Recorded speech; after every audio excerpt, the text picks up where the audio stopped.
Cristo, servimos ao mesmo Deus. Deus abençoe a amada igreja. Meus irmãos, eu fiquei maravilhado com a recepção de vocês.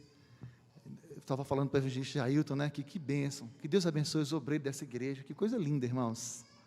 Agora sim, vamos ficar de pé, meus irmãos, em reverência à palavra de Deus. Abra a sua Bíblia no primeiro livro dos Reis, no capítulo 2, nós vamos ler os versos 1 e 2. Primeiro livro dos Reis, capítulo 2, versos 1 e 2. Eu vou ler aqui na versão NVT, a nova versão transformadora. Diz assim a palavra do Senhor: quando se aproximava o momento da sua morte, Davi deu as seguintes instruções a seu filho Salomão: vou para onde todos na terra irão algum dia. Seja corajoso e seja homem. Obedeça às ordens do Senhor, seu Deus, e siga os caminhos dele. Guarde os decretos, mandamentos e estatutos e preceitos escritos na lei de Moisés, para que seja bem-sucedido em tudo o que fizer e por onde quer que for. Amém? Quero ler novamente com os irmãos, só a parte B do versículo 2. Davi diz, eu queria que os irmãos repetissem: seja corajoso, seja homem. Amém. Pode sentar. Meus amados, Davi dá instruções antes de morrer ao seu filho Salomão, e ele diz duas coisas para ele. Ele diz: meu filho, seja corajoso e seja homem. Hoje é o culto da família, e eu quero trazer uma palavra a essa igreja, que vai alcançar toda a igreja, mas é mais específica e mais destinada aos homens dessa igreja. Foi o que Deus colocou no meu coração. Davi diz para Salomão: meu filho, seja homem. E eu queria perguntar para a igreja: e o que é ser um homem? Quando é que um menino se transforma em um homem? O irmão já pensou nisso? E o que é ser um homem bíblico? Porque Davi não está desejando que Salomão seja qualquer homem. Ele está desejando que seu filho seja um homem de Deus. Então, quando é que isso acontece? É sobre isso que eu quero falar nessa noite. Porque nos nossos dias, meus irmãos, a masculinidade está em crise. Por isso que eu trouxe essa mensagem nessa noite, que o título é Resgatando a Masculinidade Bíblica. Irmãos, as ideologias, elas bateram forte na nossa geração. É ideologia de gênero, é feminismo, e essas ideologias, elas querem perverter, transformar a palavra de Deus. Eles usam a palavra ressignificar, mas no fundo eles querem destruir o que a palavra de Deus trouxe para o povo, não é? Eles estão hoje querendo ressignificar a masculinidade, na verdade eles querem destruir os meninos, do mesmo modo quando Satanás lá no Egito, ele tentou destruir o povo de Deus. Ele investiu em quem? Ele procurou destruir os meninos, porque os meninos vão se transformar em líderes, no nosso tempo vão se transformar em pastores, em sacerdotes dos seus lares, em provedores. Então interessa a Satanás destruir as nossas crianças. Os meninos de hoje vão ser os presbíteros de amanhã, os pastores, os missionários, e é isso que o diabo não quer para a nossa família. Então, naquela época o ataque era mais na violência, pega e joga no rio, na época de Moisés. Mas hoje o ataque é mais sutil, o ataque é pelo meio das ideologias. Louvado seja o nome do Senhor. Mas o método que Satanás usa é o mesmo ainda, desde lá do Éden, quando ele diz para a mulher: foi assim que Deus disse? Então ele quer pegar essa palavra aqui e distorcer. Ele quer pegar essa palavra e mudar o sentido. É por isso que muitas vozes hoje dizem assim: olha, a Bíblia precisa ser atualizada, a Bíblia é um livro ultrapassado. É assim que a Bíblia diz? Isso não vale mais para o nosso tempo. É a mesma tática, a mesma estratégia, a mesma mentira. Em rebeldia contra Deus, a humanidade deseja subverter a ordem da criação e redefinir o que a Bíblia diz. O que importa é o gênero, diz eles, e não o sexo. Meus irmãos, isso é mentira de Satanás. Isaías 5:20 está escrito: que aflição espera os que chamam o mal de bem, e o bem de mal, a escuridão de luz, e a luz de escuridão, o amargo de doce, e o doce de amargo. Quer dizer, maldito é aquele que distorce, que pega o que é correto diante da palavra de Deus e transforma, dá uma outra roupagem. Não é isso que Deus espera. A palavra de Deus é viva e eficaz, e ela permanecerá para todo sempre. Ela é viva e ela vai fazer aquilo que o Senhor determinou na vida do seu povo. Aleluia! Porque os homens de hoje são tão imaturos. Olha aí para a sociedade de hoje. Os nossos filhos, irmãos, eles têm crescido num ambiente cultural onde assumir a masculinidade é algo vergonhoso. Quem diria que a gente ia chegar nesse ponto, não é? Esse contexto cultural tende a produzir homens fracos, covardes, que não querem sair da comodidade da adolescência. Eu escrevi aqui, é a síndrome de Peter Pan. Olha só, irmão, Peter Pan é um personagem infantil de uma peça, depois de um livro, lá de 1911. E qual é a história dele? Ele é um garoto que foge de casa, na companhia de uma fada, e vai para uma terra chamada Terra do Nunca. E lá ele nunca vai crescer. Ele vai ser sempre um garoto. Fantasias à parte, literatura à parte, trazendo para a nossa realidade, acontece muito hoje em dia com os jovens. Tem jovem de 42 anos de idade e de fisionomia, com mente de 14, 15, que vira à noite jogando videogame e não se preocupa em se preparar profissionalmente, em constituir uma família. Meu Deus, o que é isso? A masculinidade está definitivamente em crise. É por isso que eu queria falar com os irmãos nessa noite sobre hombridade. Hombridade. Você já ouviu falar sobre isso? Tem uma frase que diz assim: hombridade. Poucos têm, muitos nunca ouviram falar. Essa frase diz muito. Poucos homens têm hombridade. E muitos nem ouviram falar sobre isso. Mas o que é hombridade? Eu trouxe aqui o que o dicionário Aurélio diz. Hombridade é a característica de ser másculo, de ser viril, corajoso. No sentido do exterior. No sentido do coração, é ter retidão de caráter, é ter dignidade, é ser honrado. Honrado. E sobre o aspecto do sentimento, é ter ânimo, é ser bravo, corajoso. Eis aí o que é ser hombridade. E é uma coisa rara de se ver nos homens dos nossos dias, infelizmente. Meus amados irmãos, então, o desejo de Deus é que o homem seja um homem bíblico, um homem com as características da Bíblia.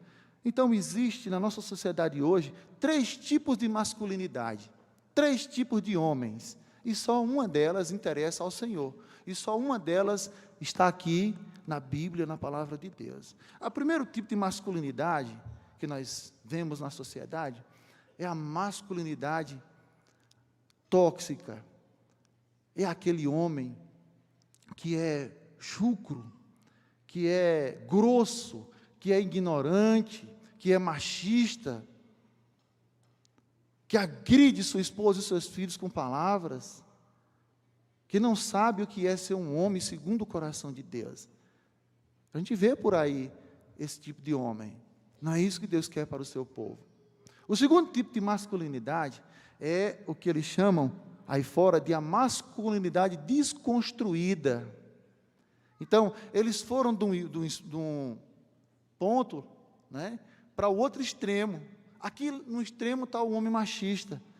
Aí, na tentativa de desconstruir essa figura, aí eles feminilizaram o homem, as ideologias. Foram lá para o outro extremo. Nós vamos falar um pouquinho mais sobre esse processo mais adiante na pregação. Mas o terceiro tipo de masculinidade é o que Deus deseja para mim e para você. É a masculinidade bíblica. É a masculinidade da palavra de Deus. Não da psicologia, não da ideologia, não da cultura. É da palavra de Deus, que é viva e permanece, sendo a verdade absoluta para regrar a nossa vida. E eu perguntei, quando é que um rapaz se torna homem? Acaso tem a ver com o aspecto biológico? É quando ele faz 18 anos? É quando ele tira a habilitação? É quando ele serve o exército? Quando é que um rapaz se torna um homem? Eu vou responder para você. É quando ele for capaz de assumir liderança e responsabilidade. Tem homem de 45 anos que não sabe o que é liderança e nem responsabilidade.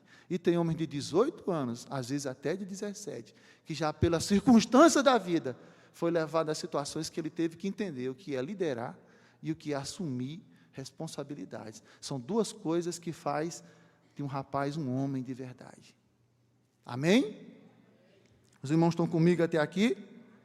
Então, quero dizer para os irmãos, para facilitar, para você guardar no coração essa mensagem, que o homem bíblico, ele é representado por 3 P's, a letra P.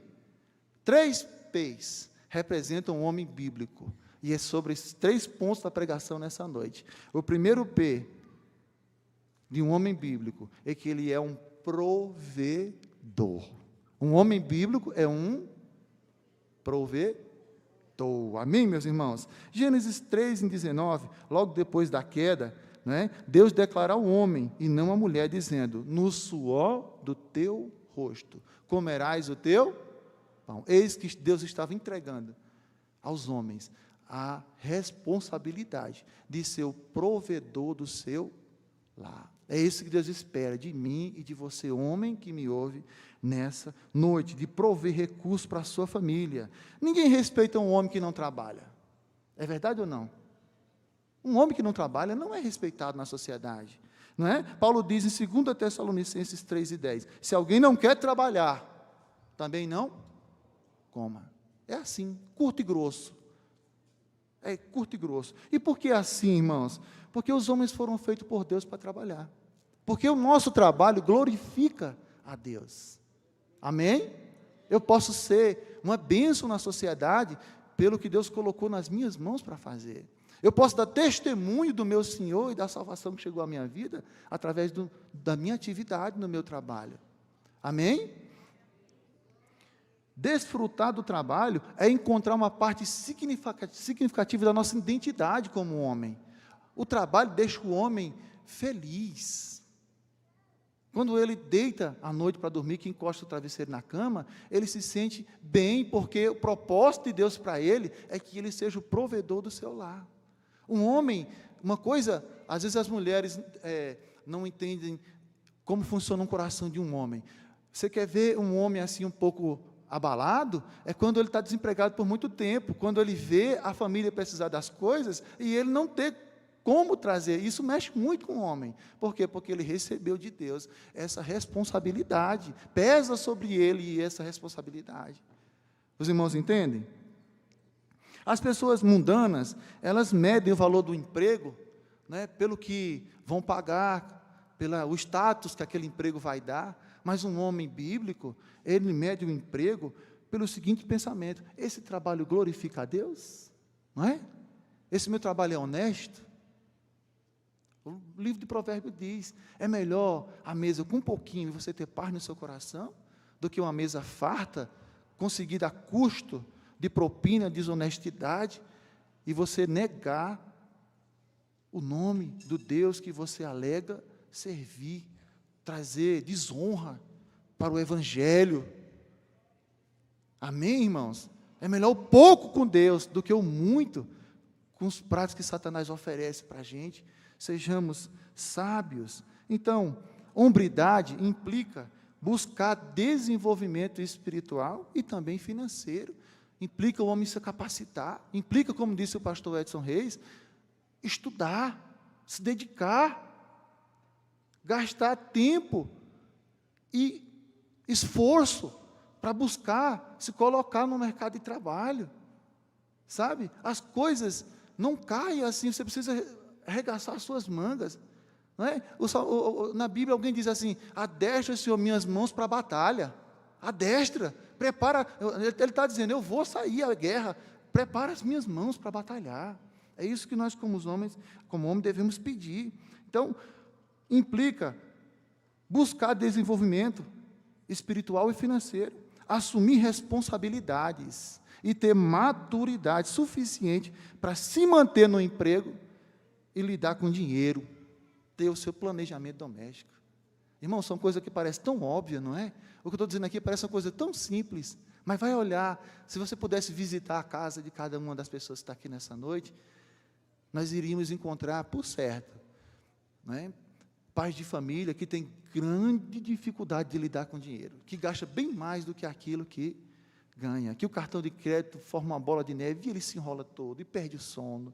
Meus irmãos, ter hombridade significa saber lidar com essas coisas, significa controlar os gastos do seu lar, da sua família, para que você possa ter paz.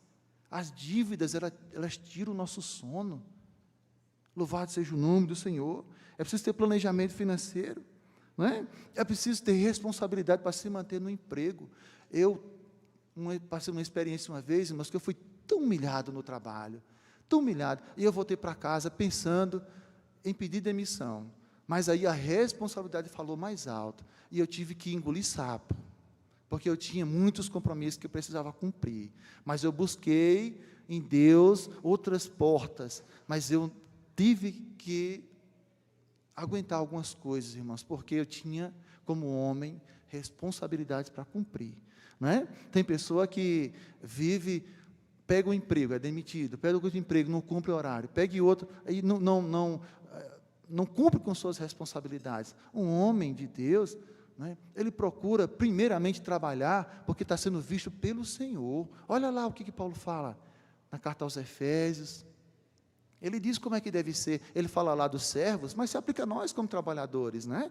Ele diz, olha, sirvam como se você estivesse servindo a Deus, não só na vista do patrão, mas como se Deus estivesse olhando para o que você está fazendo. Amém? Assim é um homem de Deus. O homem de Deus não fica escondidinho, sem fazer as coisas. Eu lembro que eu trabalhava numa fábrica lá de cimento, e estava em construção, aí do escritório dava para ver o canteiro de obras, não é?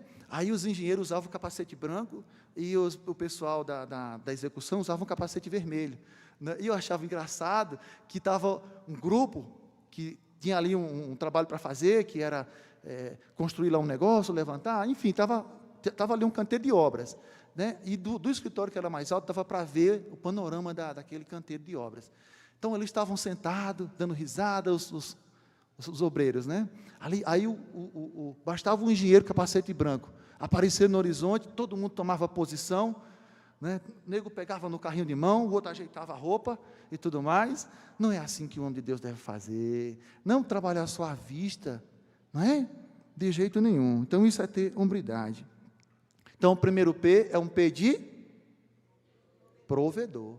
O segundo P é o P de protetor. Quando Deus chamou Adão no jardim, Ele entregou para Adão duas responsabilidades principais. Ele diz, você vai cultivar e proteger o jardim, e tudo que nele, incluindo a sua, não está escrito, mas a gente pode extrair, você deve cultivar e guardar. Então, em ser provedor, envolve isso, de cultivar, desenvolver, buscar trazer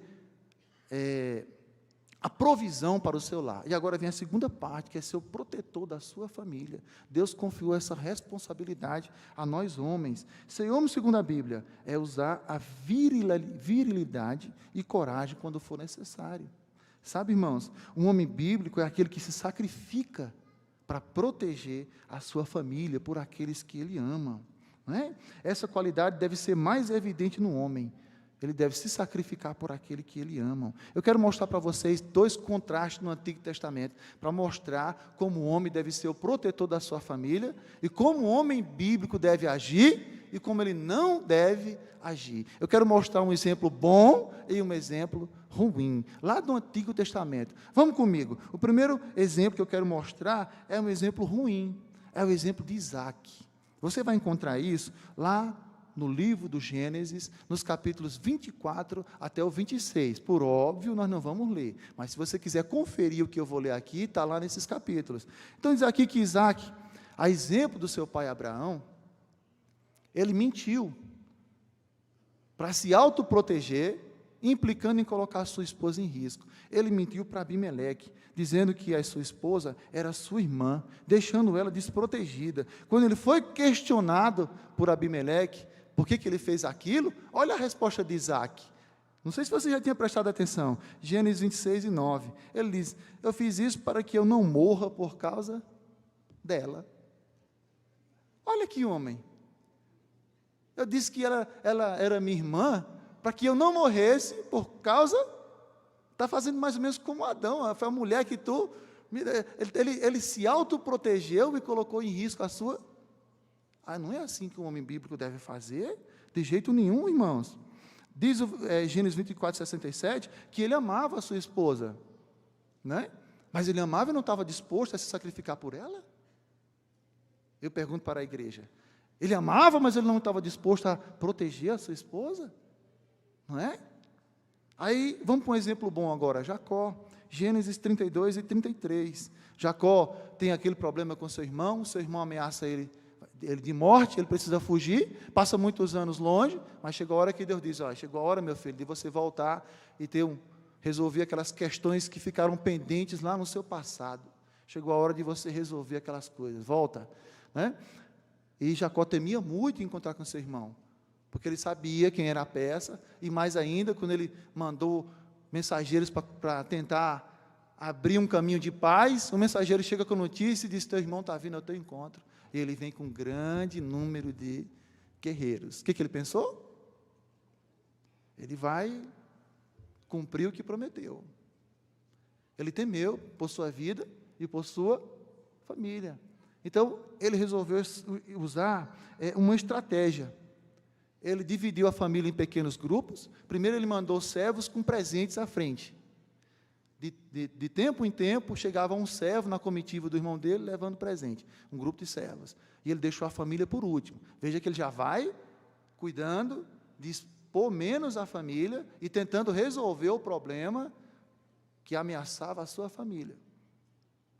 E aí ele coloca as filhas das servas em primeiro lugar, né? Depois ele coloca Bila, e por último ele coloca Raquel, nessa sequência, né? Mas diz a Bíblia aqui, né, que ele orou, passou a noite no Val de Jaboque orando, e diz a Bíblia em Gênesis 33 e verso 3, e ele mesmo, Jacó, passou à frente.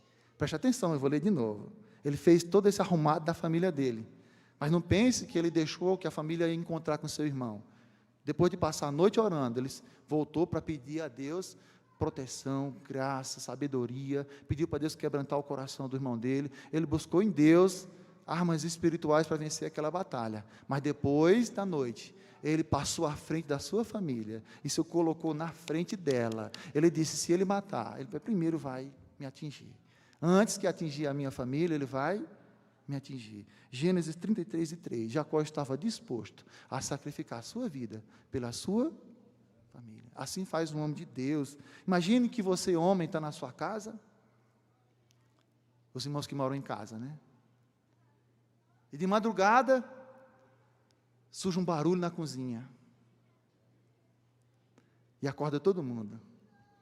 Aí eu pergunto, quem é que deve levantar e ir na cozinha e verificar o que está acontecendo e enfrentar a situação?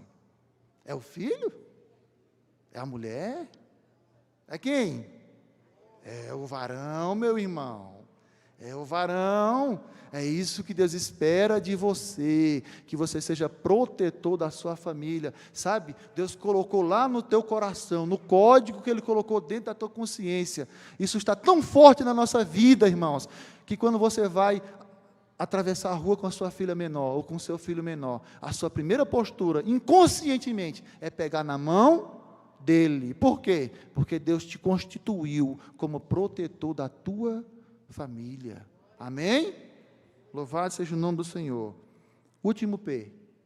Vamos relembrar, ver se a igreja está acompanhando a mensagem. O primeiro P é o P de provedor. O segundo P é de protetor. Mas mais do que isso, Deus também deseja que você seja o último P agora, pastor da sua família. Um homem bíblico, ele é pastor da sua casa, ele tem uma congregação para cuidar, ele tem ovelhas para alimentar, ele tem filhos para interceder, para sacrificar por eles, ele tem um povo para louvar junto com ele, para fazer culto na sua casa, ele tem uma pequena célula, um pequeno grupo, uma pequena igreja, e Deus constituiu ele sacerdote do seu lar. E Deus vai cobrar isso de mim e de você, porque foi uma responsabilidade que Ele nos confiou. Não tem prioridade maior na vida de um homem do que cuidar da sua família. Nenhum sucesso no emprego, status, fama, compensa o fracasso no seu lar. Não é? Nenhum ganho, por maior que seja, compensa a perda do seu filho ou da sua filha para o mundo. Amém, irmãos? Glória a Deus. Então, um homem, segundo a Bíblia, não é aquele que assume como pastor a responsabilidade de conduzir a esposa e os filhos nos caminhos do Senhor. O pastor é aquele que deve trazer o ensino da palavra de Deus para dentro da sua casa. Gênesis 18 e 19 está escrito. Deus falando a respeito de Abraão. Porque eu o tenho conhecido, e sei que ele há de ordenar a seus filhos e a sua casa depois dele, para que guardem o caminho do Senhor, para agir com justiça e juízo, para que o Senhor faça vir sobre Abraão o que acerca dele tem falado. Hein? Contar quem é o seu Deus, os feitos que o seu Deus fez, transmitir aos seus filhos. O povo de Deus costumava fazer monumentos, memoriais, às vezes era de pedra, e aí a explicação era a ordem de Deus, e a explicação era o seguinte: para que isso está aqui? É para que nas gerações futuras, quando os filhos perguntarem, o que isso aqui significa? Aí você vai dizer, foi Deus que tirou a gente, libertou com um braço forte da escravidão do Egito. Quando seus filhos perguntarem, por que, pai, você está celebrando a ceia, está comendo pão, está bebendo vinho? É porque Deus, com um braço forte, me livrou, me libertou da escravidão de Satanás e do diabo, me trouxe para caminhar com Ele rumo a Canaã celestial, a terra prometida, e Ele todo dia manda maná do céu, todo dia me protege com a nuvem, Ele manda anjo, Ele me conduz pelo caminho. Nós somos peregrinos, meu filho, rumando para a terra prometida, esperando o dia do Senhor raiar nas nuvens. Assim que nós devemos fazer,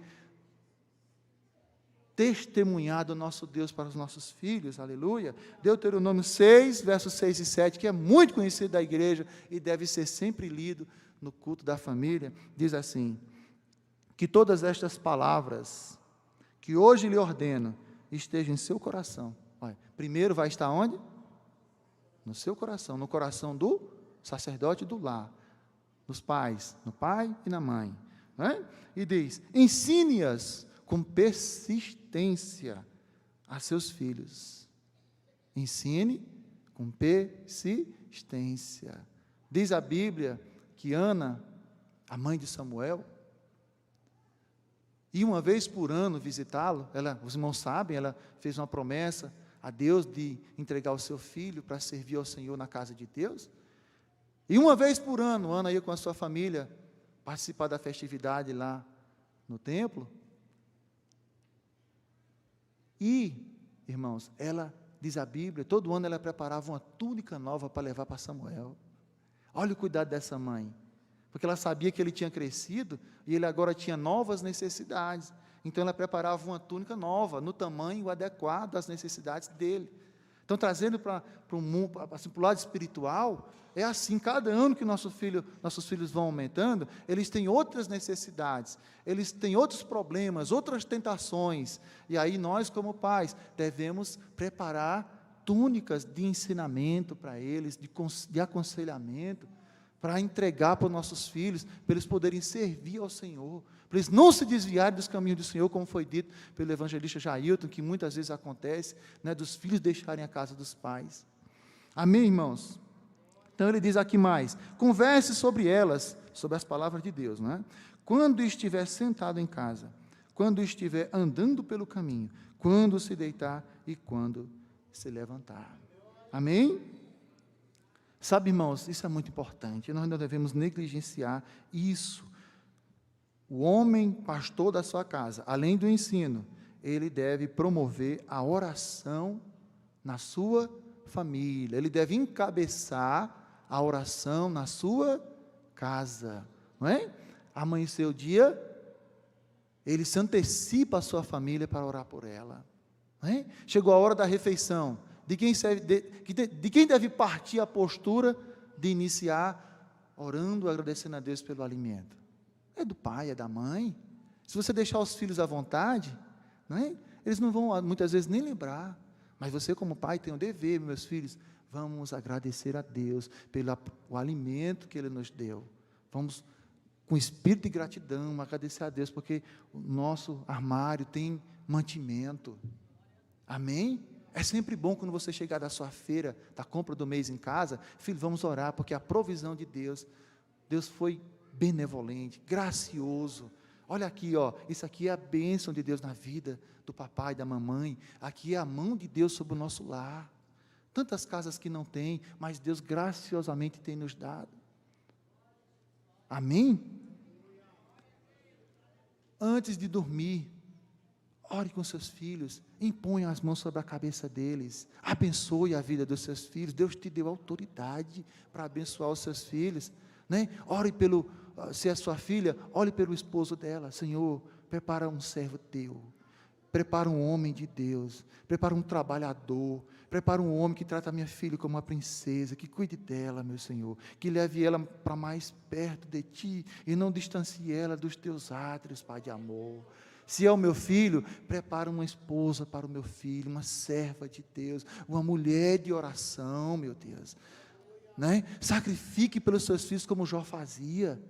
Ore pelo futuro deles. Senhor, dá uma profissão abençoada para o meu filho, que ele seja uma bênção nas tuas mãos, que ele seja um obreiro teu na tua casa, que ele use os dons que tu deu para ele, para glorificar o teu nome, para edificar o teu povo. Usa o meu filho, Senhor, na tua casa, enche ele do teu espírito, Pai de amor, que ele tenha, Senhor, autonomia de vontade, porque quando são pequenos, nós conduzimos eles, mas chega uma hora, irmãos, que eles têm que ir por conta própria, que Deus possa colocar o desejo no coração deles, que eles possam se converter ao Senhor Jesus, porque diz que filho de peixe, peixinho é, mas filho de crente não é crentinho.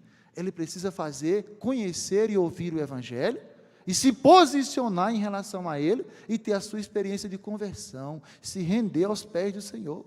Não pense que o seu filho, porque está vindo para a igreja desde que nasceu, ele é um servo de Deus. Ele precisa também ouvir o Evangelho, ele precisa também entender que ele é um pecador, ele precisa também vir aos pés do Senhor, reconhecendo Jesus como seu Senhor e Salvador. Só a partir daí ele vai ter autonomia para servir ao Senhor, independência, né? Ele agora não depende mais de você. É tão bom ver nossos filhos se arrumando para ir para a casa de Deus, até antes de nós. Eles têm ensaio, eles têm responsabilidade lá. Oh, como é bom. O João diz numa das suas cartas: a minha maior alegria é ver que meus filhos andam na fé, estão saudáveis na fé, glória a Deus. Isso alegra o nosso coração, mas também entristece muito quando eles não querem mais ir para a casa de Deus. Então nós devemos orar pelos nossos filhos. E o homem como pastor da família deve fazer sempre isso, deve orar em todo o tempo, como diz 1 Tessalonicenses 5,17, orai sem cessar. Eles crescem, mas nunca vão deixar de carecer das nossas orações. Eles se formam, mas nunca vão deixar de carecer das nossas orações. Eles casam, mas nunca vão deixar de carecer das nossas orações. Eles agora são pais, mas nunca vão carecer das nossas orações. Até o último dia de vida que Deus nos der, é nosso dever interceder a Deus pelos nossos filhos, né? Pelos filhos dos nossos filhos. Oh, que bênção grande, irmãos, é Deus conceder, no tempo de hoje, a gente ver os filhos dos nossos filhos. Quem tem, irmãos, levante as 2 mãos para os céus e agradeça. É um grande privilégio e bênção da parte de Deus. E ainda mais, bênção ainda maior, é ver a nossa geração, né, servindo ao Senhor na casa de Deus. Meu irmão, se você tem isso, agradeça a Deus todos os dias. E vigie por sua família. Vigie. Né? Teve uma época que Davi se distraiu nas guerras, nas muitas atividades dele.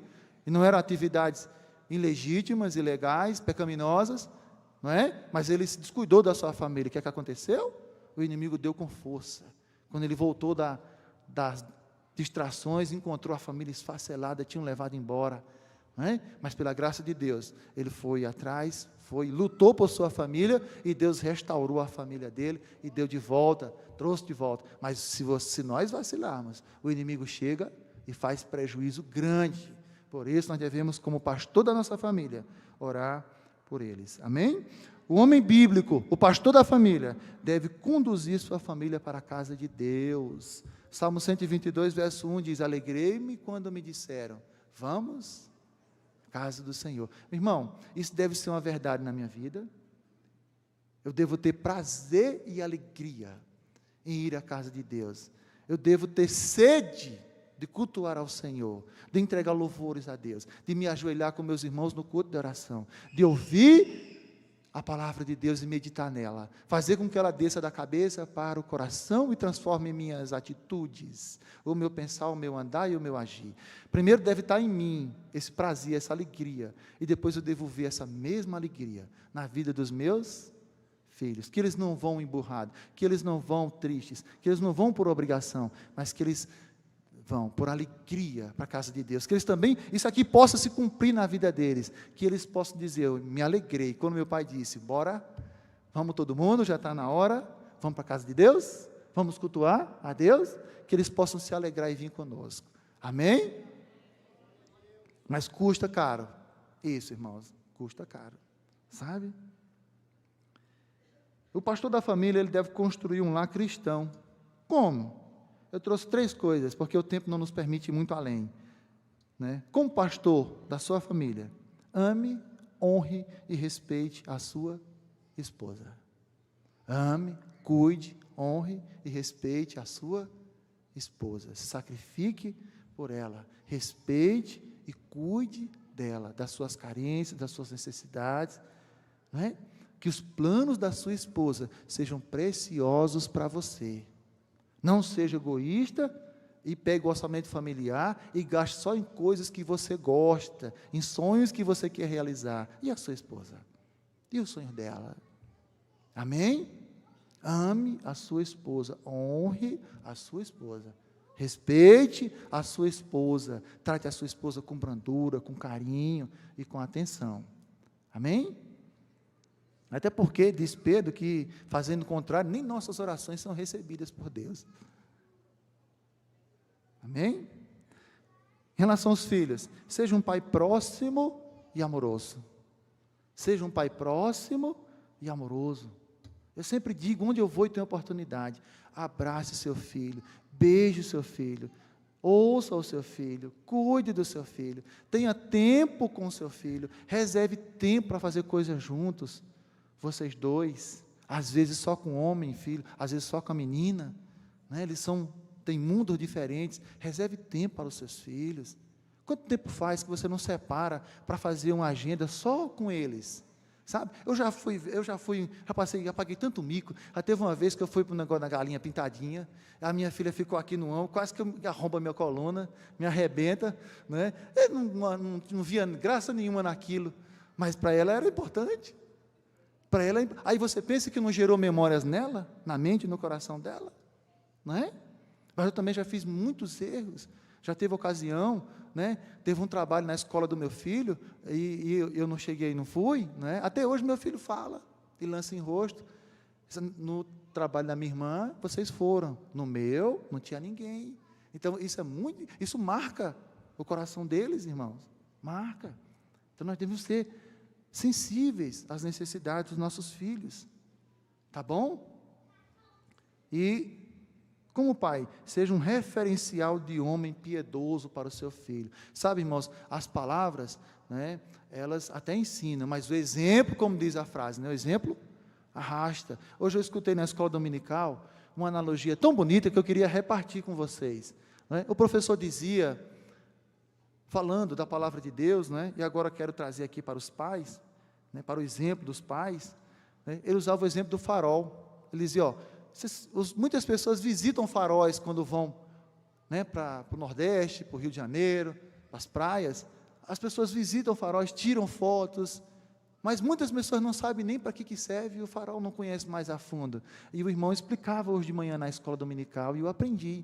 Ele dizia, olha, o farol, ele emite luz que vai muito longe. Então, os navegadores que às vezes estão enfrentando tempestades, lá longe, eles não têm por onde se guiar, a não ser pela luz do farol. Aí, pelo farol, ele pode chegar em segurança, atravessar as tempestades e chegar no destino certo, porque ele tinha uma referência para seguir. Os irmãos entendem? Então, nossos filhos, nas tempestades da vida, quando eles estiverem distantes da nossa vista, eles têm que ter um referencial para onde eles vão olhar. Na hora de decidir se aceita ou não um convite, né? Se aceita ou não um suborno. Nessas horas, irmãos, é que na mente e no coração deles, eles vão olhar lá para trás e vão, sabe aquele, ensina o menino no caminho em que deve andar. E até quando ele for velho, ele não vai se desviar dele. É nessa hora que o Espírito Santo traz a palavra de Deus do coração dele e o ensino do Pai, a mente, e ele vai ponderar aquelas coisas, e ele vai usar o Pai sempre como um referencial, bom ou ruim. Nós somos, inevitavelmente, nós somos referenciais para os nossos filhos. Então, que sejamos bons referenciais, não é? Que nós possamos dar testemunho da palavra de Deus para os nossos filhos. Amém? Amém? Terceiro e último ponto da nossa ministração, eu disse que nós vivemos uma crise da masculinidade, né? Então, o que cabe a nós? É o título da mensagem, resgatar a masculinidade bíblica, não é? A passividade diante dos ataques de Satanás, irmãos, é uma realidade que não deve estar dentro da igreja, não é? Assim, Adão, ele não reagiu aos ataques da serpente. Quando a serpente atacou Eva, Adão não estava próximo, ele não estava protegendo, né? Ele estava meio que aéreo. A igreja não deve ficar assim. Satanás está atacando ferozmente as famílias, e nós devemos proteger como homens, proteger as nossas famílias, as nossas filhas, os nossos filhos, das ideologias malignas que querem desvirtuar o coração deles e levar para um caminho de pecado e de morte eterna. Então, cabe a nós resistir aos ataques de Satanás, não é? E retornar à masculinidade bíblica, para o bem de nossas famílias e futuras gerações, para o bem da igreja de hoje e de amanhã, e principalmente para a glória de Cristo, nós devemos reagir. Aí eu pergunto, e como nós vamos reagir? Por onde nós vamos começar? Que armas nós vamos usar para reagir? E a pergunta é muito simples, basta que nós retornemos à palavra, simples assim. Aqui está o nosso manual de fé e prática. Aqui está o manual da família. Aqui está como o marido deve tratar a esposa, como a esposa deve tratar o marido, como os pais devem tratar os filhos, como os filhos devem tratar os pais, como os filhos devem andar, como eles devem honrar os seus pais, como os pais devem cuidar e proteger e ensinar. Tudo está aqui. Basta que você entenda que isso aqui é uma verdade. Quando Gênesis 1,16 diz, Deus criou macho e fêmea, é porque é verdade, inegociável, é macho e fêmea, é homem e mulher, que vão se unir os dois, e vão se tornar uma só carne. É isso que é Bíblia, é isso que você precisa crer, e é nessa fé que você deve viver. Amém? É isso, a reação é simples, é voltar para a Bíblia, é defender a nossa fé, como diz Judas.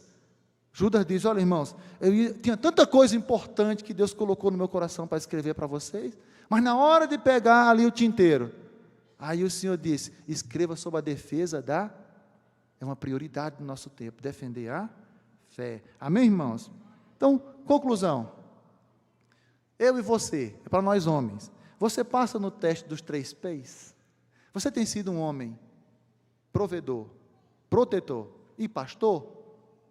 Se sim, amém. Se não, vamos nos arrepender, vamos reconsiderar as nossas posturas, as nossas atitudes, vamos endireitar os nossos caminhos, né? A palavra de Deus para você hoje, irmãos, é a mesma que Davi disse para o seu filho Salomão: seja corajoso, seja homem, seja corajoso, leve para casa essa palavra, seja homem, rapaz, seja um homem de Deus, amém?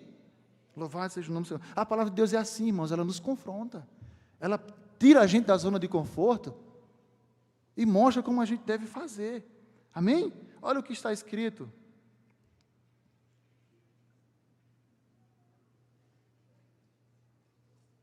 Eu tirei da anotação, mas Paulo fala em Coríntios, que nós devemos ser forte e corajoso e defender a nossa família. Para encerrar, irmão, seja um homem de verdade, seja um homem bíblico, tenha hombridade. Agora você sabe muito bem o que é hombridade que Deus espera de você. Que o Senhor nos conceda homens segundo o seu coração. Amém? Que Deus abençoe os irmãos. Muito obrigado pela oportunidade. Muito obrigado pela atenção. Que Deus abençoe ricamente essa igreja.